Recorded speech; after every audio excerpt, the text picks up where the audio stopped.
이번 4월 10일은 총선이 있는 날이었죠. 하지만 천문학자인 저에겐 또 다른 의미로 특별한 날이기도 합니다. 2017년 천문학자들은 남극에서 북극까지 지구 전역 여러 대륙의 10곳 넘는 전파망원경을 총동원해서 거대한 타우느나 M87 중심의 초거대 질량 블랙홀의 모습을 담는 역사적인 관측을 성공했습니다. 말 그대로 블랙홀 주변, 우리가 빛을 통해 볼 수 있는 가장 마지막 한계인 사건의 지평선에 근접한 모습까지 관측하겠다는 사건의 지평선 망원경 이벤트 호라이즌 텔레스콥 프로젝트였죠. 그 놀라운 관측 결과는 2019년 4월 10일 세상에 공개되었습니다. 그 이후로 매년 4월 10일은 블랙홀을 닮은 도넛, 베이글을 먹으면서 역사적인 블랙홀의 첫 인증샷을 기념하는 천문학자들의 기념일 블랙홀 데이가 되었습니다. 이후 천문학자들은 같은 방식으로 우리은하 중심에 숨어있는 궁수자리 A스타 블랙홀 주변에 빛의 고리의 모습까지 관측하는 데 성공했습니다. 그리고 이젠 드디어 이 빛의 고리의 모습을 넘어서 블랙홀 주변에 형성된 자기장의 존재까지 확인했죠. 놀라운 건 이번에 관측된 우리은하 중심 블랙홀의 자기장의 모습은 앞서 관측했던 M87 은하 중심의 블랙홀의 자기장의 모습과 굉장히 유사하다는 겁니다. 이것이 놀라운 이유는 두 블랙홀의 규모가 너무 다르기 때문인데요. 우리은하 중심 블랙홀의 질량은 태양 질량의 400만 배 수준입니다. 반면 M87 중심 블랙홀은 무려 태양 질량의 65억 배나 되죠. 전혀 체급이 다릅니다. 그런데도 굉장한 유사성을 보이고 있죠. 그리고 이 유사성엔 아주 놀라운 비밀이 숨어 있을 수 있습니다. 우주먼지의 현자타임즈,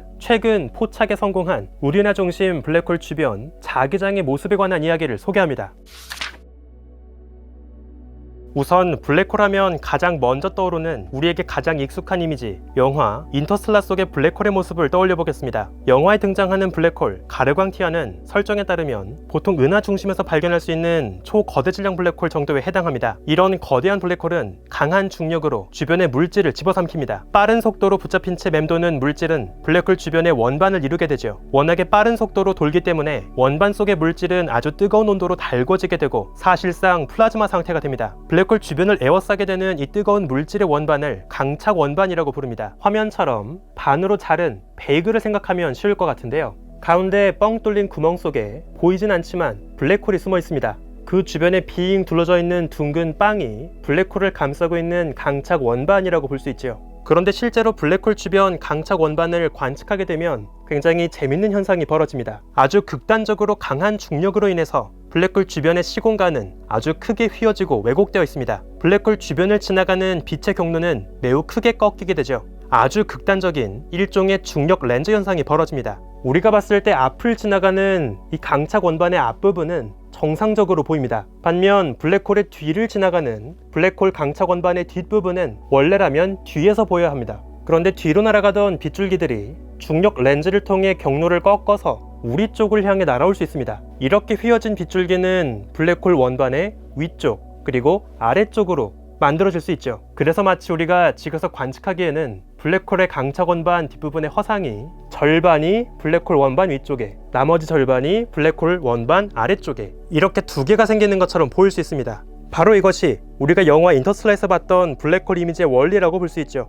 그렇다면 사건의 지평선 망원경으로 관측한 블랙홀의 이미지는 영화가 보여준 것과 같을까요? 그렇진 않습니다. 실제 천문학자들이 관측한 건 영화가 묘사한 것보다 훨씬 더 깊은 블랙홀 중심부의 모습을 보여줍니다. 현실이 영화보다 더 영화 같은 거죠. 블랙홀 주변, 플라즈마가 빠르게 맴도는 강착 원반에서 밝은 빛이 새어나옵니다. 수많은 광자들이 블랙홀 주변을 스쳐 지나가죠. 극단적으로 빛의 경로가 꺾이게 되고 일부 빛은 블랙홀을 관측하는 우리 시야로 날아올 수 있습니다. 정확하게 우리 시야로 들어오는 광자의 경로를 모아보면 한가운데 블랙홀의 사건의 지평선보다 두세 배 더 넓은 범위에 걸쳐 뻥 뚫린 거대한 구멍을 보게 되죠. 그리고 그 구멍을 둥글게 에워싸고 있는 빛의 고리 구조가 관측됩니다. 이러한 모습을 블랙홀 주변 광자고리라고 부르죠. 실제로 사건의 지평선 망원경 관측을 통해 포착한 모습은 이 블랙홀의 사건의 지평선 바로 바깥 그 주변의 빛의 고리라고 볼 수 있습니다. 다르게 생각해 본다면 블랙홀 주변 가장자리를 스쳐 지나간 빗줄기들이 남긴 일종의 블랙홀의 그림자, 실루엣을 봤다고도 볼 수 있겠죠. 여기에 더해서 이제 블랙홀 주변 자기장의 모습까지 포착하기 이르렀습니다. 그런데 잠깐, 블랙홀에게 자기장이라니, 얼핏 생각하면 블랙홀에겐 자기장이 존재하기 어려울 거라고 생각하기 쉬울 텐데요. 물론 그렇습니다. 우리가 관측할 수 있는 대부분의 블랙홀은 전기적인 전하를 크게 띠지 않습니다. 육중한 질량을 갖고 빠르게 회전만 하는 커 블랙홀이 대부분이죠. 그래서 블랙홀 자체는 이론적으로 봤을 때 자기장을 갖기 어렵습니다.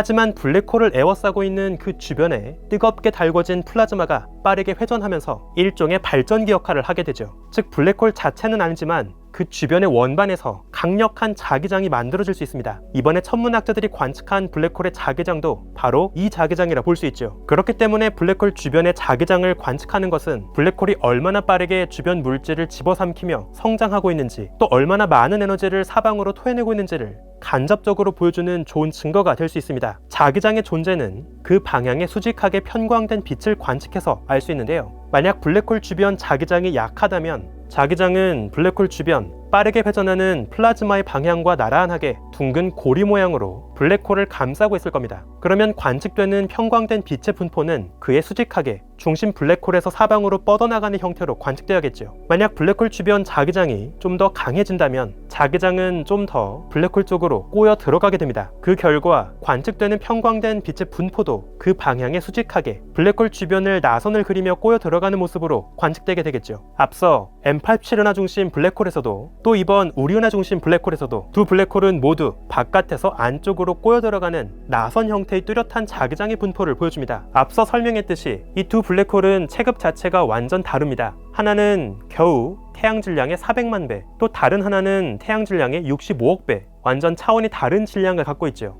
그런데 그 주변에 형성된 빛의 고리의 모습부터 심지어 주변을 휘감고 있는 플라즈마의 자기장의 분포까지 너무나 많은 부분이 닮았습니다. 이것은 시공간에 구멍을 뚫어버리는 블랙홀이란 존재라면 그 질량, 즉 규모에 상관없이 동일한 아인슈타인의 상대성 이론이 똑같이 적용되고 있다는 것을 확실하게 보여주는 아주 놀라운 증거라 할 수 있죠. 이처럼 아인슈타인의 물리 법칙은 우주 모두에게 공평하게 통용되고 있습니다. 그런데 이 자기장의 분포까지 비슷하다는 이번의 놀라운 발견은 우리에게 또 다른 흥미로운 질문을 던지는데요. 블랙홀을 감싼 자기장의 분포는 블랙홀이 얼마나 많은 에너지를 밖으로 토해내고 있는지를 대변합니다. 블랙홀 중심 축을 따라 뻗어나가는 자기장 축을 따라서 거의 광속에 가깝게 에너지가 방출되는 Z가 뿜어져 나오죠. 실제로 M87 은하 중심의 블랙홀은 아주 오래전부터 그 Z의 모습과 존재가 확인되었습니다. 이 블랙홀은 거의 매년 우리 태양 질량의 두세 배 정도의 질량을 꾸준히 집어삼키면서 계속 은하 바깥까지 관측될 정도로 꽤 거대한 규모의 Z 흔적을 남기고 있죠. 그리고 이번 관측 결과를 보면 우리 은하 중심의 블랙홀 역시 이와 꽤 유사한 자기장 분포를 보입니다. 그렇다면 당연히 우리 은하 중심 블랙홀도 규모가 작긴 하더라도 어딘가로 이런 비슷한 에너지 Z를 뿜어내고 있지 않을까 추정할 수 있겠죠. 그런데 문제가 있습니다. 우리 은하 중심에 살고 있는 블랙홀은 활동성을 거의 보이지 않고 있습니다. 블랙홀을 연구하는 천문학자들 사이에서 농담처럼 이야기하는 표현을 잠깐 빌려보자면 우리 은하 중심 블랙홀이 만약 사람이라면 100만 년마다 겨우 쌀알 한 톨씩 먹고 있는 아주 적은 수준의 물질을 찔끔찔끔 집어삼키고 있을 뿐이죠. 당연히 바깥으로 토해내는 에너지 Z 역시 관측되지 않고 있습니다. 수억 년 전에는 우리 은하 중심 블랙홀도 강력한 Z를 뿜었을 가능성을 보여주는 간접적인 흔적들, 이를테면 우리 은하 원반 위아래로 둥글게 뻗어나가는 거대한 전파 거품, 페르미 버블 같은 구조가 관측되긴 하지만 이 구조가 실제로 우리 은하 중심 블랙홀의 과거 Z 활동과 연관이 있는 것인지는 아직 확실치 않습니다. 앞으로 천문학자들은 아직 참여하지 못했던 지구 전역의 더 많은 전파 망원경들을 사건의 지평선 망원경 프로젝트에 참여시키면서 현재까지 관측된 두 개의 블랙홀, M87 중심과 우리 은하 중심 블랙홀의 모습을 더 선명하게 관측할 예정입니다. 그리고 심지어 블랙홀 주변의 빛의 고리와 자기장의 분포가 실시간으로 어떻게 요동치고 흔들리는지를 이젠 사진이 아닌 영상으로까지 담아낼 계획을 준비하고 있죠. 최근엔 아예 지구를 벗어나서 우주망원경까지 동원하는 블랙홀 익스플로러 미션까지 논의가 되고 있습니다. 이 미션이 실현된다면 기존의 지구 안에 갇혀있던 사건의 지평선 망원경보다 더 높은 해상도로 더 작은 스케일, 비로소 미션의 이름에 걸맞게 사건의 지평선 코앞에 다다르는 블랙홀의 진정한 모습을 확인하는 것도 기다려볼 수 있지 않을까요? 다시 한번 영화보다 현실이